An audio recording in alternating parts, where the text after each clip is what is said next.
The latest. Thank you for your love and support. I appreciate you all. Welcome back to the latest Gene 1. Today, I want to take a moment to say thank you to all of you for your love and support. I appreciate you. I see you and your energy keeps this channel going. We have to talk about what is happening on the global stage. It is a messy situation. Family, we have French President Emmanuel Macron sitting at 80s and said, US and Russia and then the United States of America is an essential threat. And even in China, on his way back, he has to tell reporters that the United States of America, Europe has to move away and make sure that they build themselves because they cannot continue to be holding on to the United States and even the US dollar.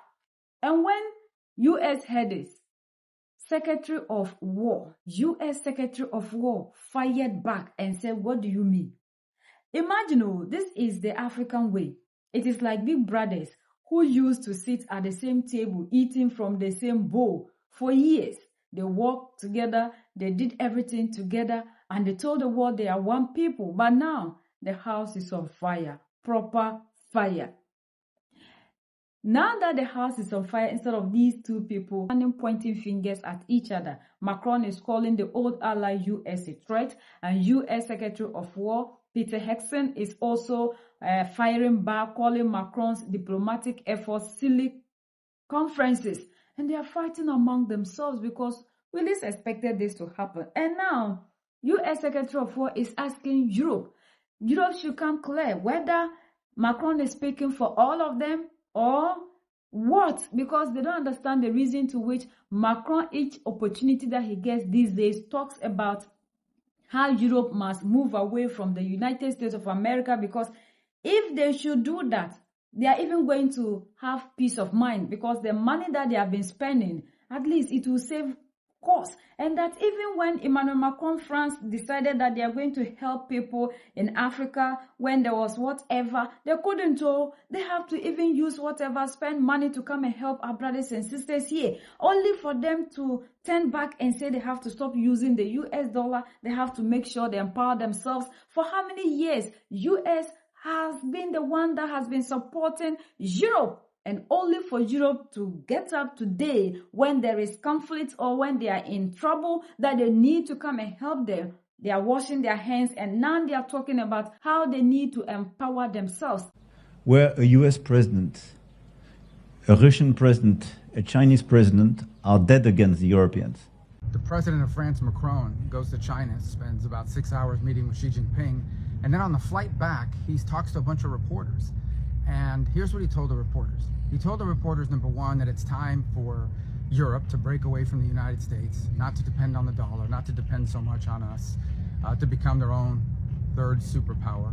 The second thing he says, which I found really interesting, was that Europe needs to make sure that they don't get involved in conflicts that are not their conflicts. Specifically, that Europe should not be picking sides on Taiwan between the United States and China. And so I think this is a good moment for us to ask Europe, does Macron speak for all of Europe? Is Macron now the head of Europe? Is he now the most powerful leader in Europe? Because if he is, then there's some things we're going to need to change. Number one, Europe, including France specifically, has depended heavily on the United States for 70 years for their own defense. In fact, when Macron tried to play global superpower and send troops to North Africa to fight terrorists, he couldn't even get his own troops there. We had to fly them there, and we had to fly them back. He couldn't even get his own troops there. So if they're going to break off on their own and follow Macron's lead, that's going to save us a lot of money. As far as not getting involved in other conflicts that are not ours, we need to ask Europe, does he speak for them? Because we're pretty heavily involved in Ukraine right now. We're spending a lot of our taxpayer money on a European war. And I've supported that because I think it's in the national interest of the United States to be allies to our allies. But if our allies' position, if in fact Macron speaks for all of Europe and their position now is they're not going to pick sides between the US and China over Taiwan, maybe we shouldn't be picking sides either. Maybe we should basically say we're going to focus on Taiwan and the threats that China poses, and you guys handle Ukraine and Europe. So we need to find out, does Macron speak for Macron or does Macron speak for Europe? And we need to get the answer to that pretty quickly because China is very excited about what he said. They enthusiastically support everything he said, and apparently he said even worse. But the French presidency insisted that all the reporters that got that interview, that they had to review, They wanted to review the transcript, and they apparently took out stuff that was even more aggressive that he said. So we need to find out where Europe stands. And it's like Africans, we are also watching. Like, is this true? Are these two brothers now fighting, pointing fingers at each other, seeing each other to be a threat? African ancestors are at work. Because we least expected this to be happening. We least expected this to be happening in our time. Now that we are preaching the unity, we thought that it is only these people that are dividing us and they are stronger. But US-Iran war has opened the eyes of everybody.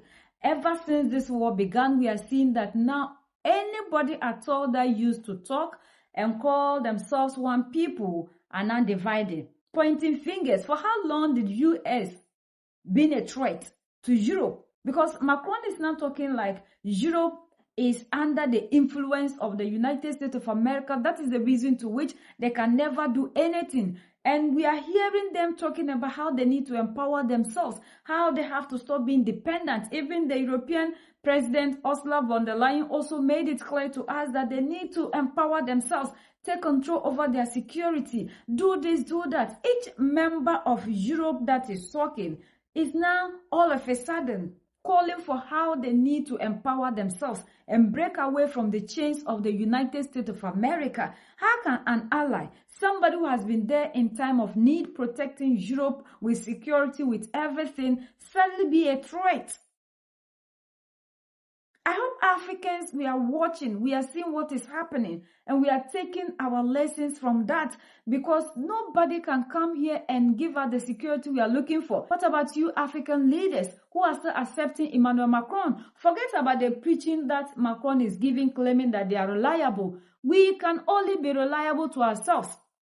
The only reliable partner we can have in Africa is ourselves, empowering ourselves, looking for what the Europeans are also looking for, to be dependent on ourselves, to provide ourselves with security. If Europe is thinking about doing away with the dollar, what do we need to continue to be holding on to the dollar for?